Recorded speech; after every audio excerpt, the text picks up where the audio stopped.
generation, BetaMoreShow.com, the Republican candidate for governor. Have sexual relations with I realize that this is something he is We're not going to be able to solve our problems if we get distracted by sideshows and carnival barkers. One Republican, one Democrat, and you discuss the issues that matter in today's local, state, national, and global politics.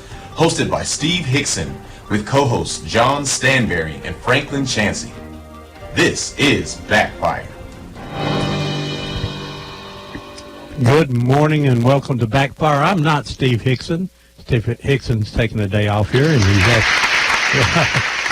my name is Ron Moore, and I'm in here joining Franklin and John this morning.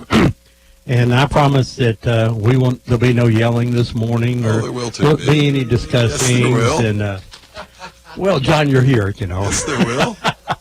I'm going to try to be as neutral as possible. How's that, John? That'll be interesting to see.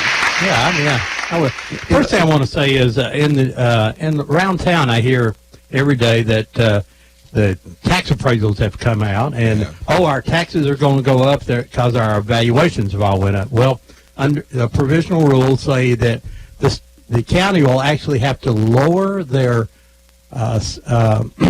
sales tax, not their sales tax rate, property tax rate, so that it is neutral. Is that a correct statement? It is. The problem is it's an average, and so there will be people that may actually see a little decrease based on that, depending on what their appraisal did, but there will be some people that will actually see an increase. It'll be nominal. It has to average out, as I understand it. Okay. And also, but that doesn't mean that the county could not come back and raise after they lowered their rate, they could raise the tax rate and make money. That has to be by a vote of the governing body. Yeah, but the problem is they play on the perception of people. That's what I always worry. They come in, legally you're right, they have to adjust that, and they will. But 6 months later they come back and go, well, it's really not a tax increase, we're just going to go back to our original rate. Well, or they could say, it was $2, I'm just using that example, and it's supposed to go down to $180, and they say, we lowered it to $190, and they actually got a tax increase. And so it's a hidden tax increase. But overall, unless the county plays a game, it is a neutral position for you. And Stanley Thompson wants everyone to understand that. But now I will say that it's a little shocking to look at.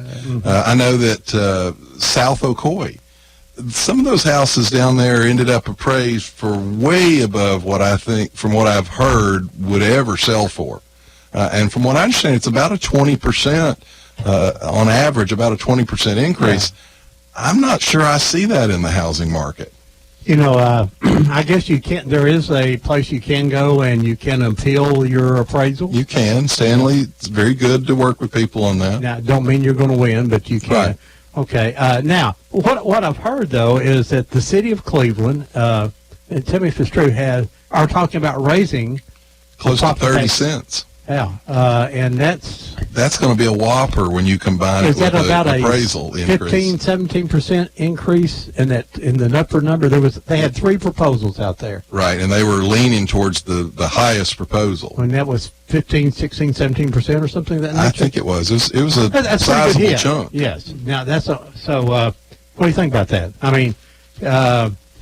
Same thing I've always said is I want to see what the plan is for the money and whether it's for just cost increases, or is it for salaries? Is it for some specific needs that we have in the community? And I'd like to hear a robust discussion about that. No, you won't. So we can.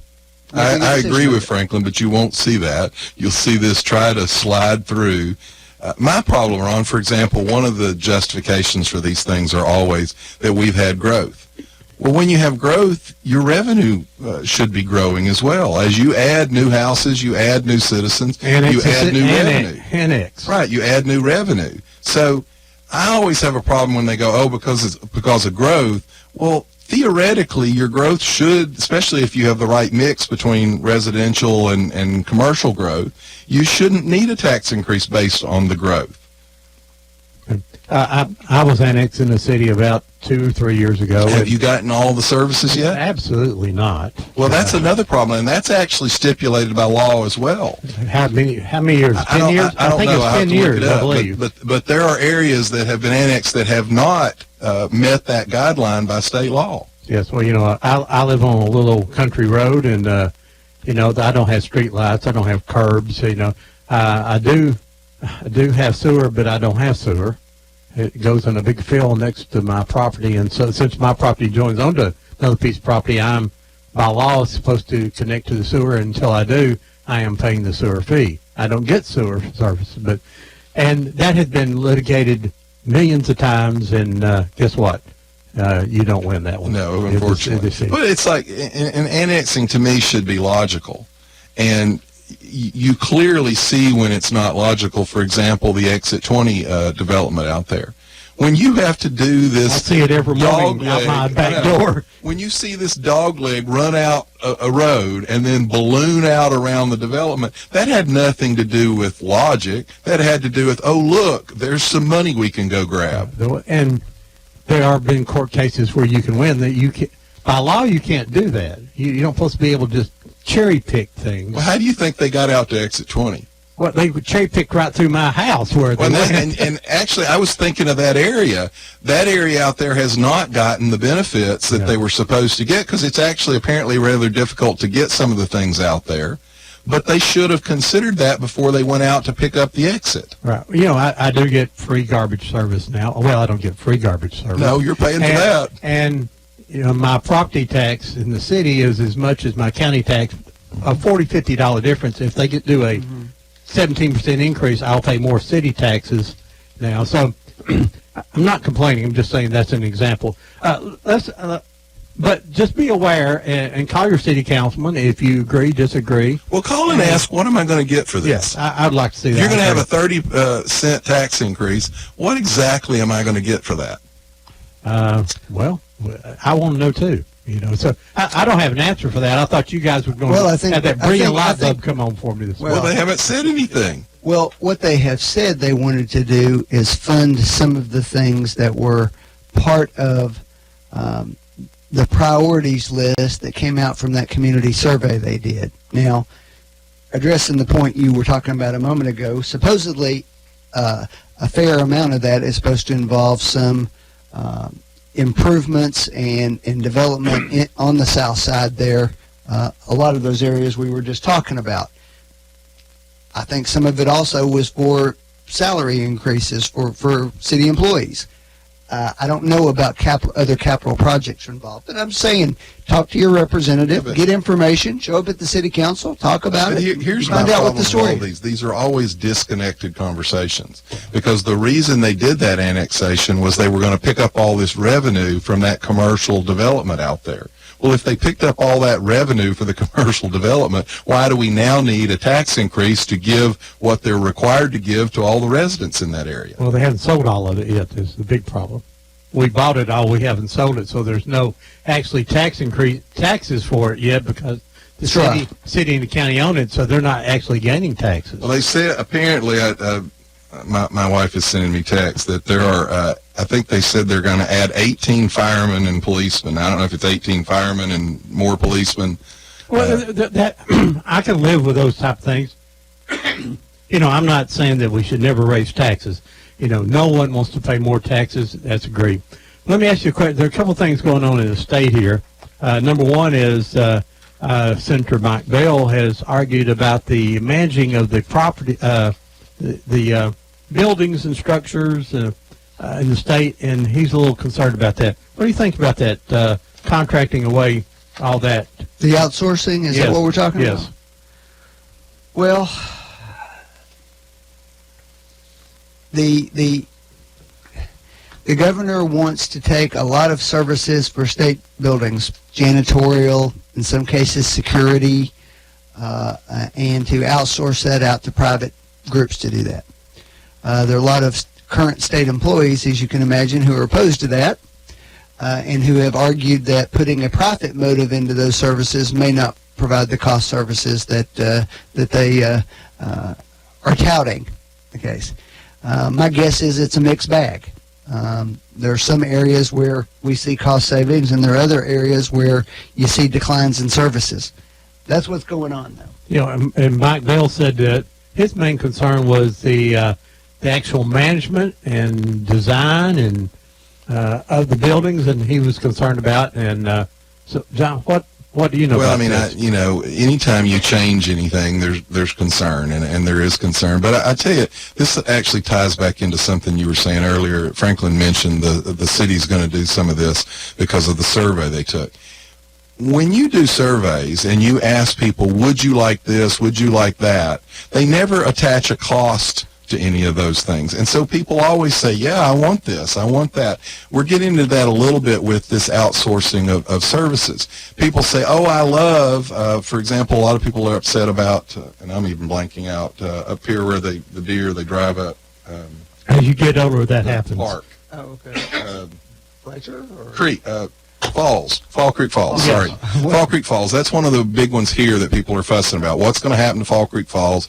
Well, the problem is it's not making money. And so people, when you do surveys, they go, we love Fall Creek Falls. We love that park in Fall Creek Falls. We love that hotel in Fall Creek Falls. Well, fine. How much are you willing as a taxpayer to pay for that? We never attach the cost to these things, and that's the way politicians sell it. They go, do you want this? But they don't ever say, by the way, do you want it at X cost? I think Governor Haslam is trying to say, look, we're losing money on this. What's more important, Fall Creek Falls or providing health care for our kids? You know, where are our priorities?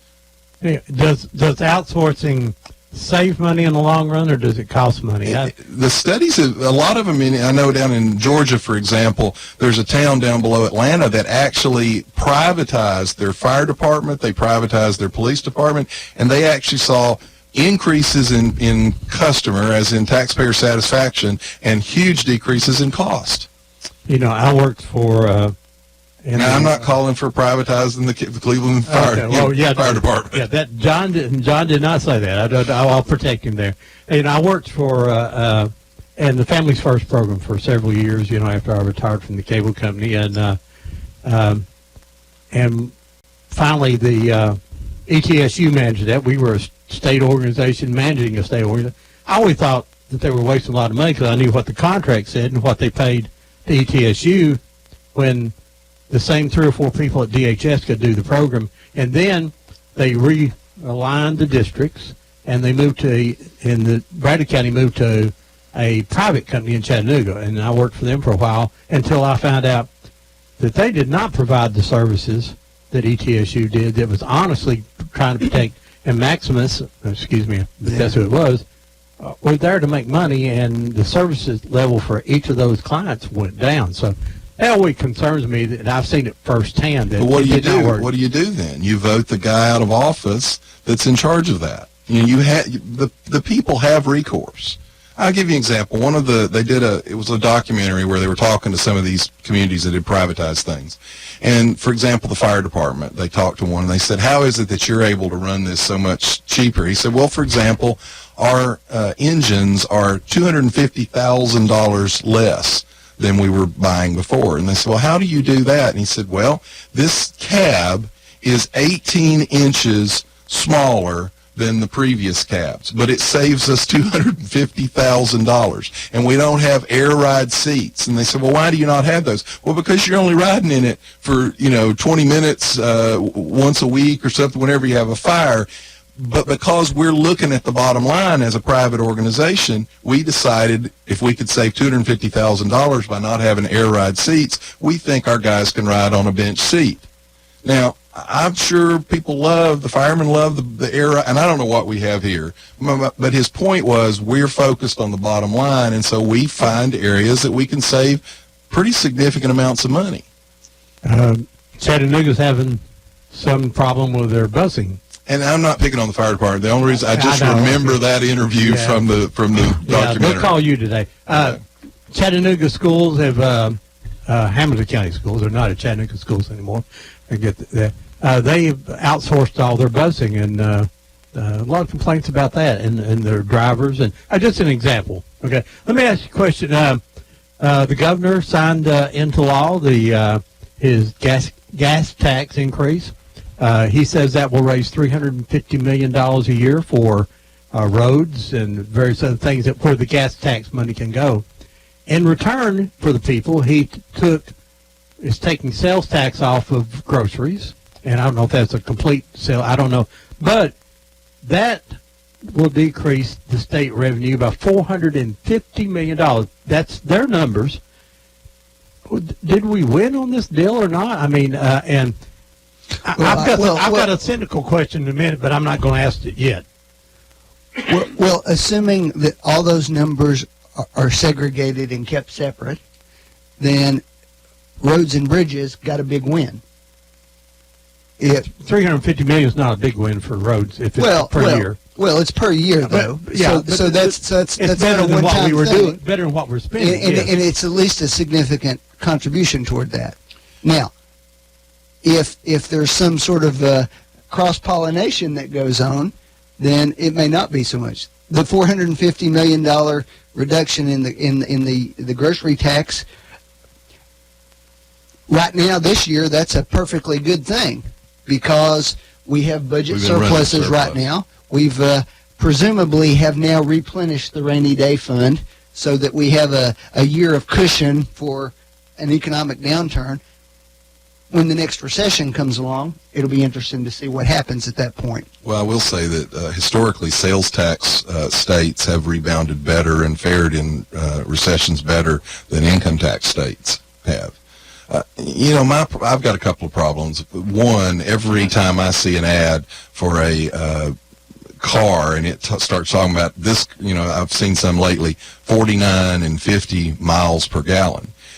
That gas tax is a declining revenue source. It does nothing for the people driving on the roads or gets nothing from the people driving on the roads in electric cars. All of that kind of bothers me. They use the roads just like the gas people use the roads. They didn't address any of that. Now, I'm surprised that neither one of you good Democrats have mentioned that the trade-off here was that people who are struggling as we finally emerge from the Obama economy are going to get a reduction in the taxes that they pay on their food, something which is a necessity. People have to have. Those kind of taxes hit the poorest people the hardest. And so even if you lose some, Ron, the trade-off was to help working people be able to afford their food better. Well,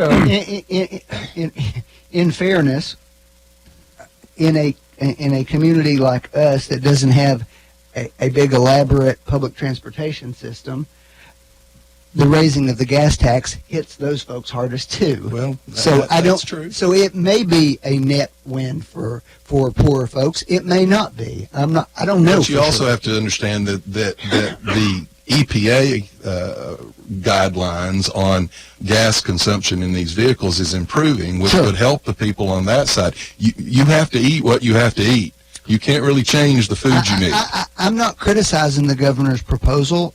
All in all, I think it was at least a serious attempt to address a significant problem in the state, which is deteriorating infrastructure. Well, but you also have to agree that this governor, as a Republican, has from the very beginning of his term said we need to reduce the tax burden on the working people of the state of Tennessee. And this has been a goal of his because that's one of the arguments against a sales tax. Is that it's regressive, and especially on food, things people have to have. I'm not knocking him. I agree with you 100%. Let me brag on that. That's a great thing that the governor's doing. But what I'm trying to say is that the state of Tennessee is going to lose $450 million in revenue every year. How do they continue to provide services? Well, maybe they're providing things we don't need. Maybe they need to look at a assessment of what we're doing and whether it's appropriate. John's view. He thinks I think government's too big. A lot of those, I don't know if he thinks the services are too big or that they should be eliminated completely. That's a different question. As soon as you take that survey that you mentioned, how many people is going to agree that we need less policemen or we need less this? That's the advantage that Democrats always have. If you're the person giving something to someone, you're always more popular than the person saying no, or especially the person taking something away. Most services that the government provides are things that constituents were asking them to do. I don't That's disagree. just a fact. Our culture is becoming a give me culture instead of a what can I take care of. John F. Kennedy, ask what you can do for your country. We're losing that as a country. But now I want to point out, John, that it can't be the Democrats' fault in Tennessee because there are only 7 of us and 2 of us are in this room right now. And the Republicans. Well, basically- actually, it's not the Democrats' fault if you still define a Democrat like a Harry Truman or a John F. Kennedy. I mean, 5 or 6 years ago, George McGovern wrote a piece that the Democrat Party had gone too far to the left. You had just this week, MSNBC, Chris Matthews, of all people, very liberal, said, look, they've gone too far to the left. So traditional Democrats used to be able to kind of come together with Republicans and say, how do we help the regular man out there? You all are hostage to these liberal crybabies that are perpetually offended at everything, and the world is collapsing around us because some baby seal, didn't get enough nutrition in the Arctic.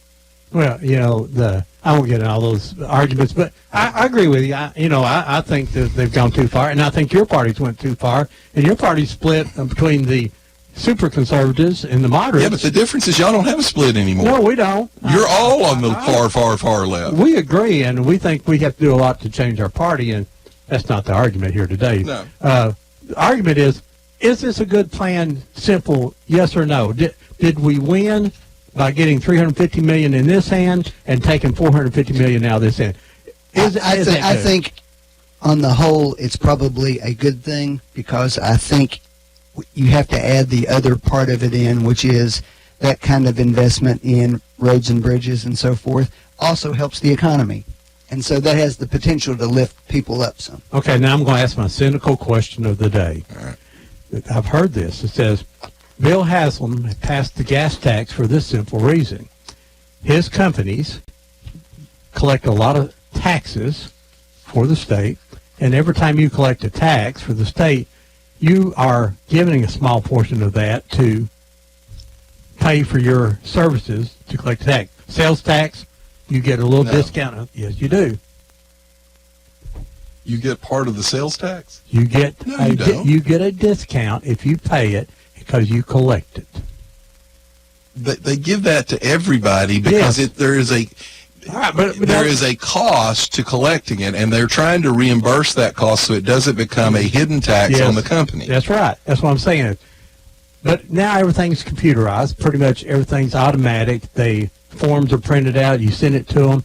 If they raise the taxes there, doesn't Haslam's percentage get bigger at all of his companies? Well, look, I can tell you, just because everything's computerized. I'm telling you what people I know, are but what I'm asking me. getting at is I'm computerized at my office. I have no system for collecting sales tax. That, over the years they've talked about including doctors and dentists and lawyers in sales tax. Why If they shouldn't they? forced me to do that, I would have to go out and spend money, and, Yes. and it would divert employees' time away from other things. So it would cost me money. So the fact that Haslam has it or Pilot Oil has it is only because they've had to do it for decades. Exactly right.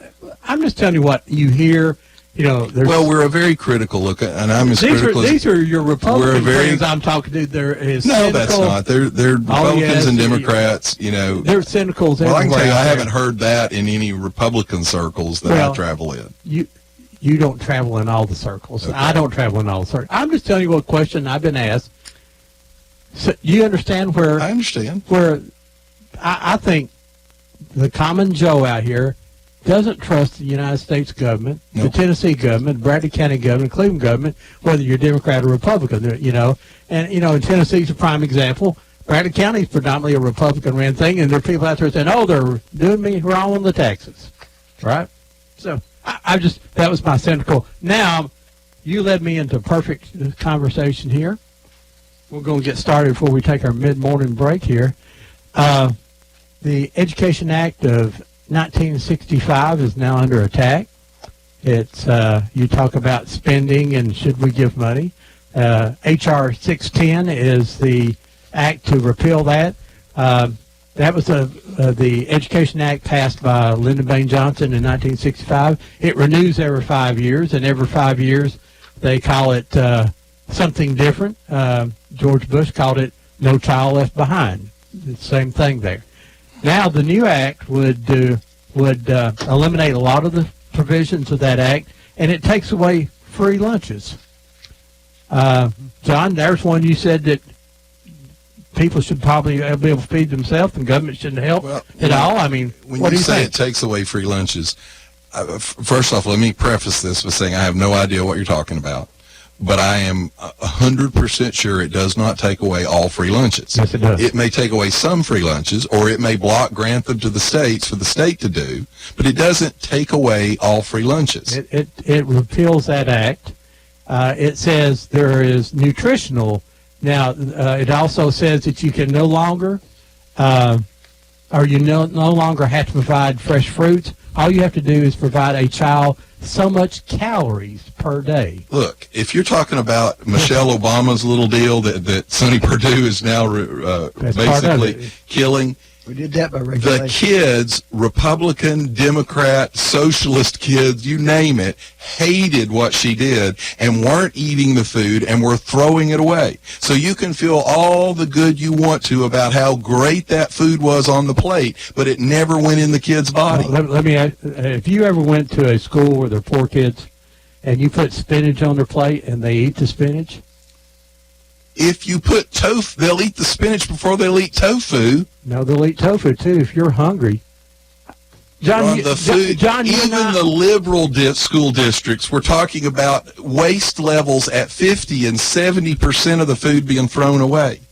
This does little things like it allows 1% chocolate milk back in the schools. Guess what? Kids will drink 1% chocolate milk. That was done by regulation. That was done by a bill. This is H.R. 610, and it will do away with free lunches. It's going to do away with a lot of the... You mean it'll do away with free lunches for millionaires' children who didn't need the free lunch in the first place? Who did that? Well, that's a local thing. Obama did that. No, it's that's not. a local school That's a system local side. school system. It was a program put through by the federal government, and what happened is the local people basically played that same game. Matter of fact, a lot of this is Arnie Duncan, for example, was specifically not allowed to force federal regulations on local school systems. So what he did was he tied doing what Arnie Duncan wanted you to do to the race to the top money. We saw that in the state of Tennessee. That's why we adopted the curriculum we adopted, because we wanted that race to the top money. So while he technically didn't force you to do it, he knew those districts needed that federal money, and he tied it to them.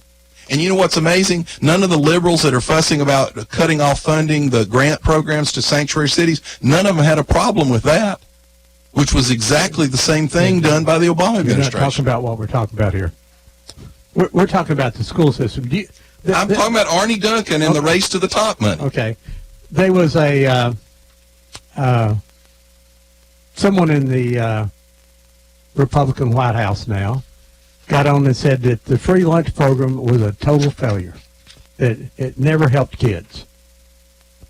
I've always argued if you went to school one morning and you haven't ate all weekend, and there are families that still do that here in Bradley County, that kid's going to say, to hell with math, I'm hungry.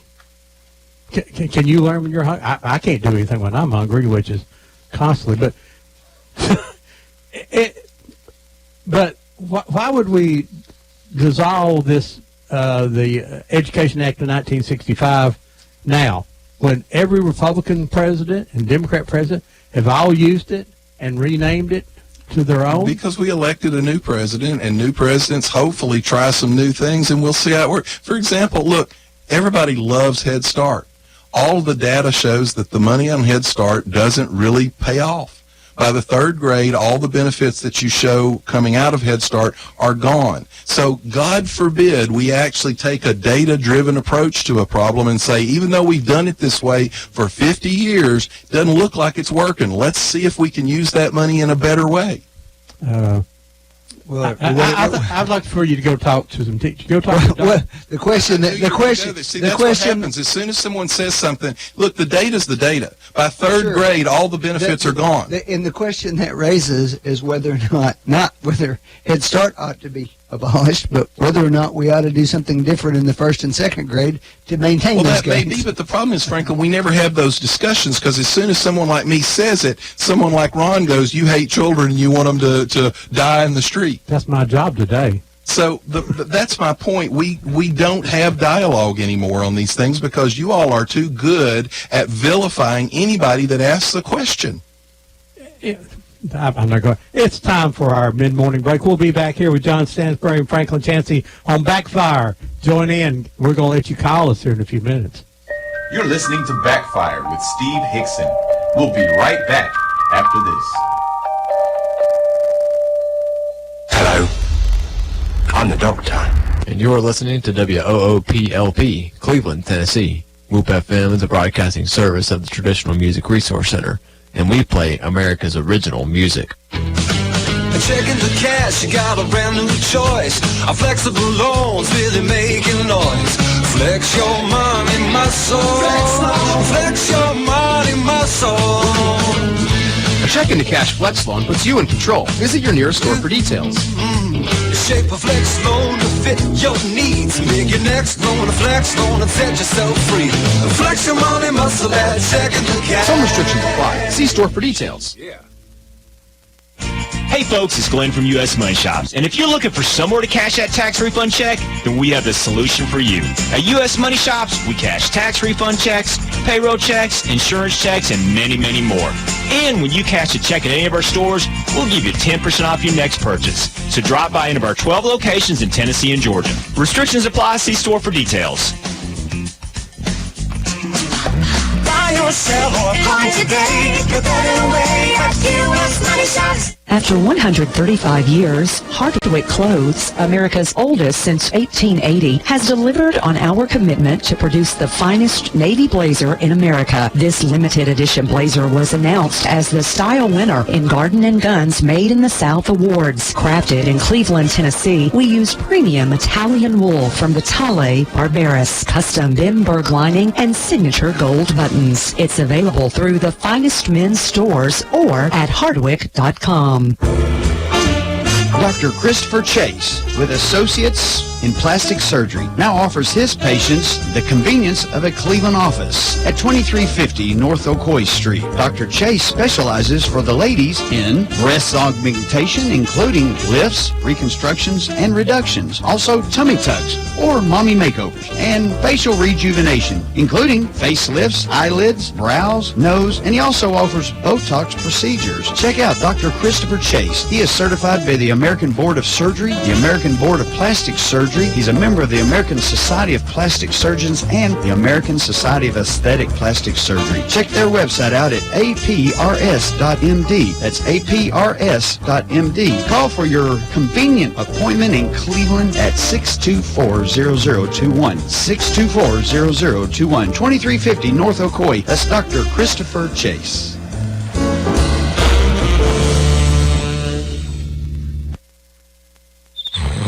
Why would you put up with a heating and cooling system that cycles on and off when you can have quiet, true comfort, variable speed by train? It runs at low speeds with continuous little adjustments to keep your home comfortable and quiet. It's always been hard to stop a train. Now, it's hard to hear one. When you want an unconventionally efficient heating and air unit that keeps your home right in the comfort zone, day in and day out, nothing will do but a Train. To get the best Train service, call your local Train comfort specialist. Mechanical Systems, 336-5739. Keeping you comfortable is Mechanical Systems' only business, and they've been providing high-quality service and installation for more than 30 years. Mechanical Systems, 336-5739. That's 336-5739. It's hard to stop a train. This is Teresa Gilbert from the Village Bake Shop in Cleveland, Tennessee. Do you have a birthday, wedding, or anniversary coming up and want that perfect cake? Need some donuts to sweeten up your coworkers? Want to surprise your sweet thing with a bag of cookies? Then come on over to the Village Bake Shop. Family operated since 1961, the Village Bake Shop is your first and last stop for fresh baked goods that will feed your sweet tooth. The Village Bake Shop located at the Village Green Town Center. The phone number here is 423-476-5179. See you soon.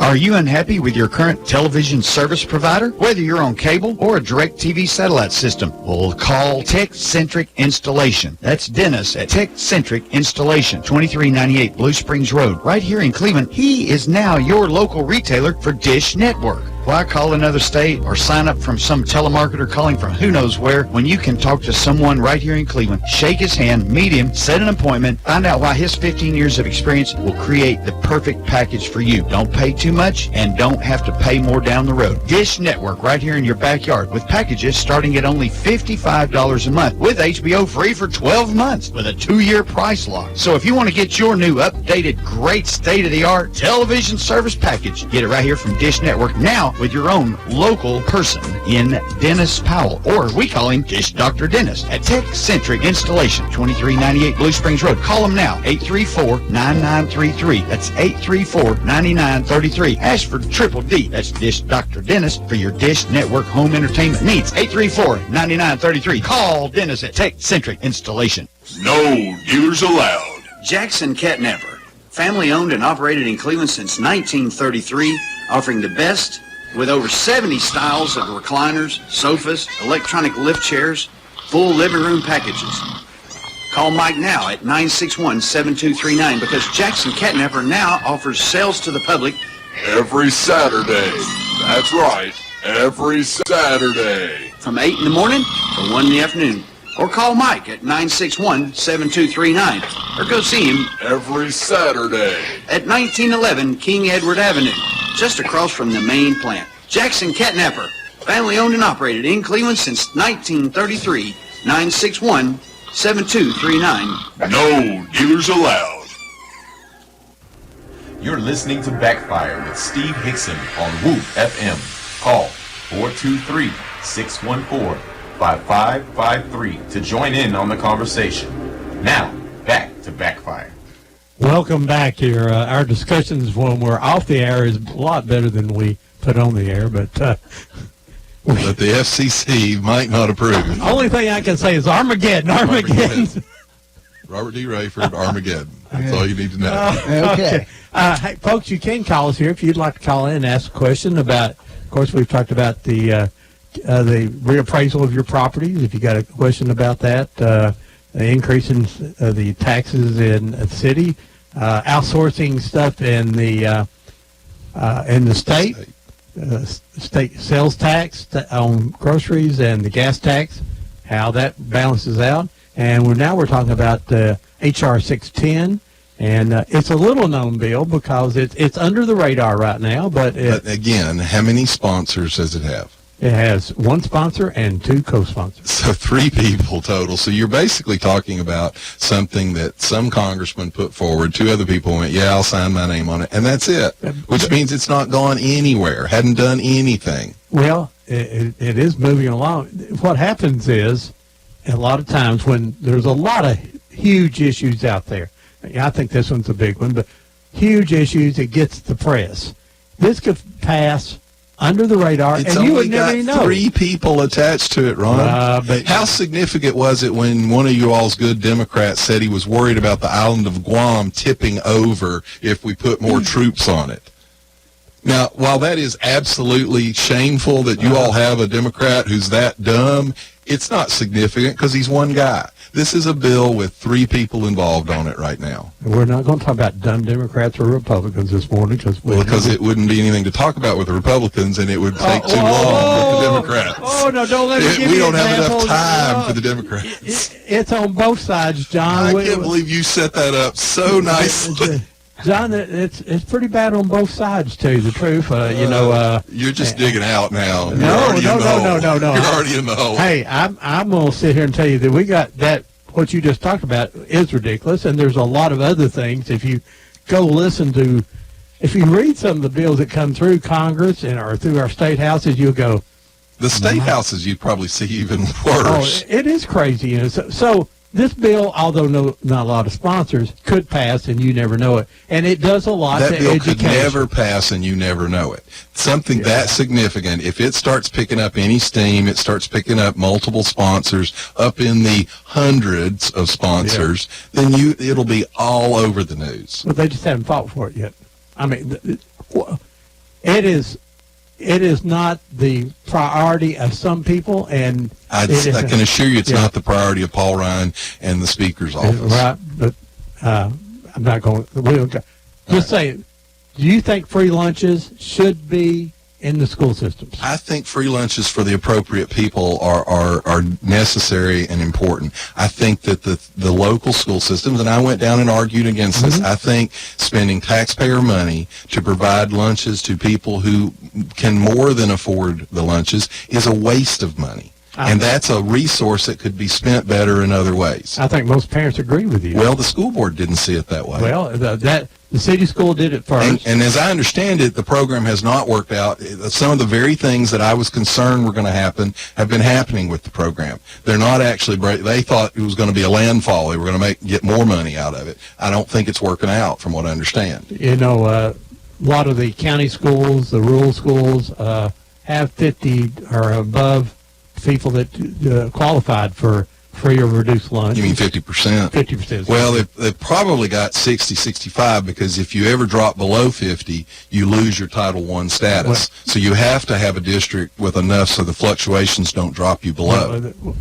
That's definitely here, you know, and I don't know what the numbers is, but they're too high. Well, I can tell you that one of the problems in the city system, and this is years back, and I don't know the current numbers, and so they may have vastly improved this, but one of the problems in the city system was, for example, Blythe Power.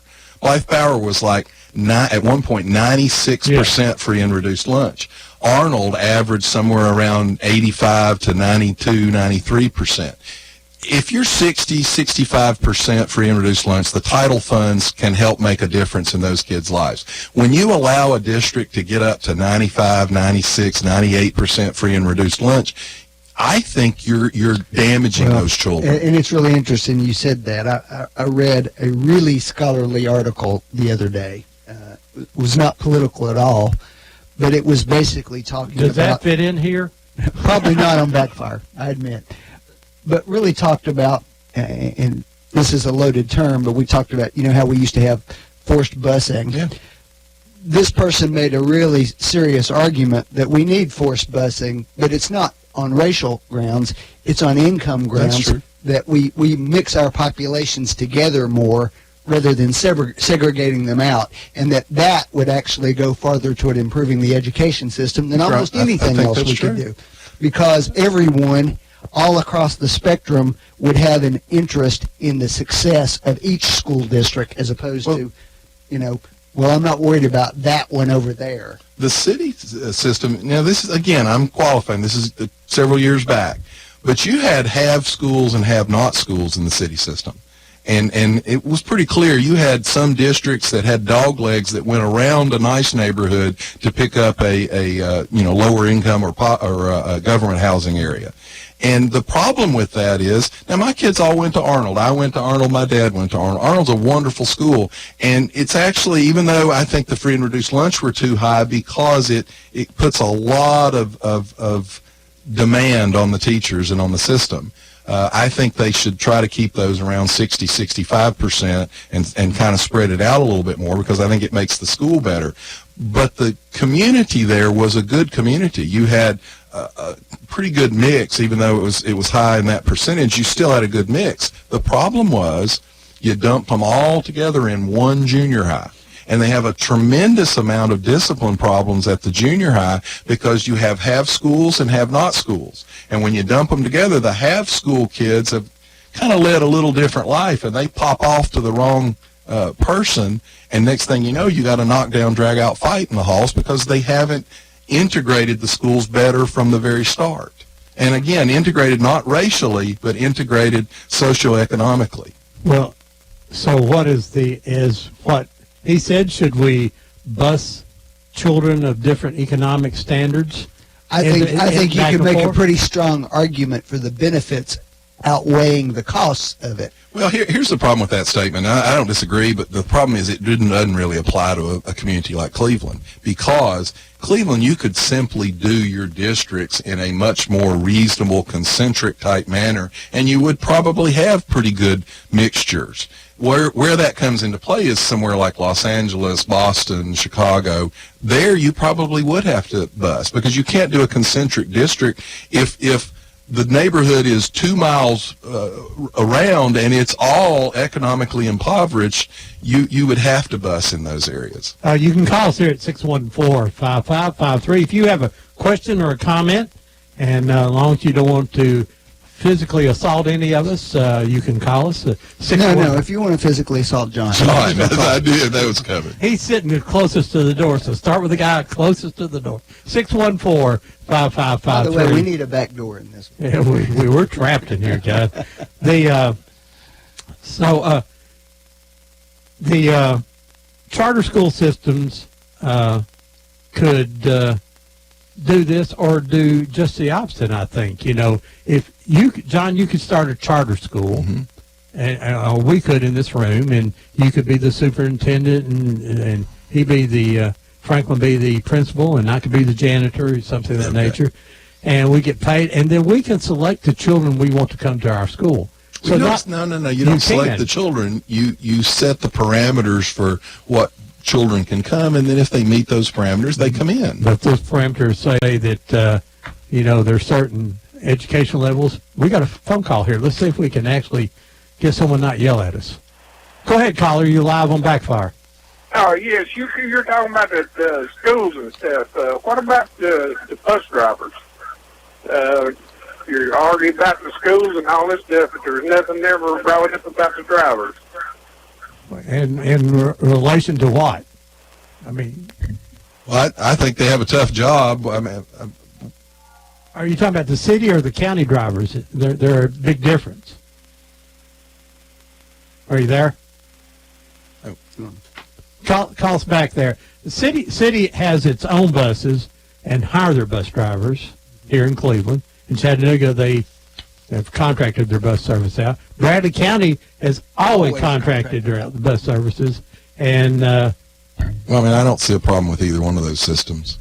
I think we'd have to see what the cost analysis is on both of them. You know, it's there've been big arguments over county buses and I mean, the point is you're going to hire a driver either way, whether he owns his bus or doesn't own his bus. Yes. So your standards are for the driver. The rest of that is a capital argument about where's the money come from better. Does it come, for example, Hamilton County has Silverdale. They privatize their prisons, Does that work out better, or do we do better with our own jail? There's all kinds of discussions about all of those types of services. Yeah, I think if government works properly, whether Democrat or Republican, that the taxpayer-managed people could do a better job, because they don't have to worry about profit. When you privatize it, that's why things cost too much, though, Ron. When you remove the profit motive out, people don't care how much it costs. Well, that's where government doesn't work. Government doesn't work anywhere very well. Well, it's true. Government is the worst form of providing services available. You don't want to do away with it, do you? There's some services that you have to have. You have to have the military. You have to have the police. You have to have probably the fire. There are things like that government probably have to have the fire. Well, I'm telling you, there are communities. No, what I'm saying is there are communities that have privatized that and have private fire departments. You still have a fire department. You still have firemen. You still have firemen that are earning a living. It's just whether they work for the government or whether they work for a private entity. I don't know what that caller was addressing, but let me just make a stab at it. I will say this. I think bus drivers have a tremendously difficult job. And I think that the culture that we've created over the last 20 or 30 years has gotten worse and worse and worse. They see horrible activity on these buses, and they are very limited, A, in what they're allowed to do, and B, they got their hands on the wheel trying to, drive this bus. They can't be involved in getting up and stopping a fight or stopping illicit activity going on. I think it's a terribly difficult job. Seat belts, buses? I think that's a mixed bag. We talked about that last week. On the one hand, they're not going to roll around the bus if you have a crash. On the other hand, after you have a crash, it's going to be very difficult for first responders to get the kids out. I'm pro seatbelt. I think what John said is technically true, but that only becomes an issue after the crash. And if you've got students who have less severe injuries in the crash, that's less of an issue. All right, let me qualify what he just said. The reason he can say that is because we haven't had seatbelts on school buses. So we have all this data on how many kids are injured by rolling around the cab after you've had seatbelts for about 20 years, and you've had 2 or 3 incidents where children burned to death because you couldn't get them out before the bus exploded. Then you'll go, well, maybe we need to revisit this seatbelt issue. We don't have data on seatbelts because we've never done it. Well, some places. So it's a shot in the dark. I think, you need to watch that Tennessee Highway Patrol thing, Room to Live. That's why seatbelts are important. But there's a difference between a car with 4 people in it and a bus with 55 children in it. The base thing is don't get them thrown out of the window, don't get people piled on top of each other. Right, but when it goes in the water, they drown because they can't get the seatbelt undone. My point just is this I probably couldn't get my seatbelt out if I went into the water. The point is there is no right answer on this. And I probably actually would come down on Franklin's side that I think all in all, probably better to have them strapped in, but I can understand the argument that, look, some of these kids are going to be trapped, so be prepared for some horrific stories because of the seatbelt. Well, luckily, the number of bus crashes very low. Very low. So it's just the possibility of very significant harm. That's like you saw in Chattanooga. But here's the other thing: who's going to monitor that? I don't know how you keep I the just said seatbelt on. bus driving is a hard job. Yeah. Now you're going to add, by the way, you got to make sure everybody's buckled. Well, I will say this, I'm not trying to offend anybody's libertarian sensibilities, but to a great extent, the movement for compulsory mandatory seatbelt laws has had some real positive impacts, and a lot of people follow those rules. I know my child does anyway, because I was so insistent upon it all through her youth. I have no reason to think if she were riding a school bus that she wouldn't use that. I think most of them would. Will there be exceptions? Of course there will be. My point just is, let's say there's an exception, and that's the child that gets hurt. Is the bus driver now liable for not making sure he was, where's the liability lie at that point? A school district. You're not required to have a seatbelt, but you put a seatbelt in and one latch doesn't work, and that's the child that gets hurt. Well, are they liable for that? If it doesn't work, then yes, that would be. But you're not required to have it in the first place. I'm going to say this, and Franklin is my friend, as long as we have lawyers, we will have lawsuits. Thank God, right? Well, no. Got to make a living somehow. That's right. But, people have been wrong, too. I don't want to, I did that for your benefit there. I did that for my benefit, actually, probably. We got a few minutes left here. You can call us 614-5553. Final thing on the free lunches. Do you think that the school systems, county governments, state governments, all provide students a limited amount, all of them, free or reduced lunch? Not all of them. I think it should be income-based. But you do agree that there is some poverty out there, Look, and those kids are not eating well at home. I've actually argued for actually more than you might understand. I don't think it makes any difference that you feed them lunch, because if they're not getting breakfast and they're not getting dinner, I think they're tremendously disadvantaged. So my argument was, let them come in 30 minutes early, feed them a big lunch or a big breakfast. Keep them 30 minutes after and feed them a dinner, and then let them go home. I'd rather see something like that, so I know they're getting more nutrition, because lunch doesn't matter if you're not getting breakfast and dinner. Yeah, they have a carrying package they take on weekends now. Hey, we got a caller. You're live on Backfire. Yeah, I was calling in reference to when you were talking about Head Start. I actually stepped out and couldn't listen to the rest of it. But just in the case, now I had one child when we had our first child who, with less children, there was more opportunity that we were able to send to a private school, and the difference in the education was significant.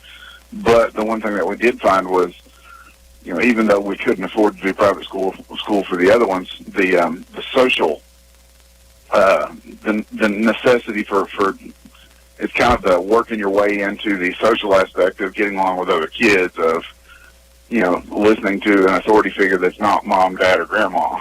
So even though statistically, yes, most everything that they learn in that Head Start year is gone by the time they're third grade. The social aspect of it, I don't know that you could replace that. And I'll hang up and listen. Any response? Well, I mean, the problem is these kind of arguments are always put forward. I don't disagree with them at all. But the point is there are ways to get, one doesn't equal the other. You know, the fact that they do need socialization, they do need to be outside the home, they do need to be in an environment with other children, that doesn't mean that Head Start's the right way to do it. And the real problem here, and just like you talked about getting rid of the profit motive, we never discuss the fact that there is just like the gas tax, there's a limited amount of funds. You have to prioritize and figure out where your money does the most good, because there is not an unlimited amount of money. The data all shows that money is effectively wasted. Now, that may not mean that we don't spend the money. It may mean that we need to look at the model and see where we can spend that money more effectively. But you have to have the conversation first. As soon as someone like me says that all those benefits are lost by the third grade, immediately you're attacked as hating children. My point is, I want to help the children the most I can with the money we have. Yeah, I don't know. The Head Start kids, 3-year-olds, 4-year-olds. But Obama wanted to take it down to 2-year-olds, 1-year-olds. That might be a little too young, but a 3-year-old or a 4-year-old, they're like a sponge, and that social contact, I think, is important. Well, here's your other problem, Ron. I'm pro-life. Mm-hmm. Do I want the government forcing me to put my child in government care, who then teaches them a secular vision of the world that I don't agree with? I don't know. You run into all kinds of problems with these things. I don't think when they you teach that mandate in the schools. But the point is, when you mandate it, you're putting the government in charge of your children. And Obama's, you got to keep in mind in context, he talked about cradle to grave, ran ads about, what was her name, Julia, cradle to grave care. I don't want the government to give cradle to grave care. Okay. Franklin? Well, I think that there's a million different ways to address issues, and there are certainly children in our community who lack the resources to have the chance of being successful. Yes. We can't guarantee an outcome, Okay. but we can help out with some of those issues, and nutrition seems to be one that we ought to be able to make some progress on. Hey, go ahead, caller. You're live on Backfire. Hey, good morning. How are you? Doing great, sir.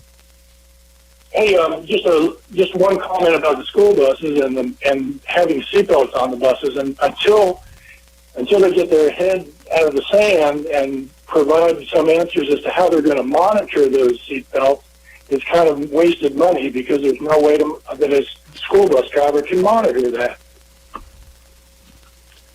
Yeah, I agree. Yeah, and I think John said earlier that a school bus driver has a heck of a job controlling all those children and then watching the road at the same time.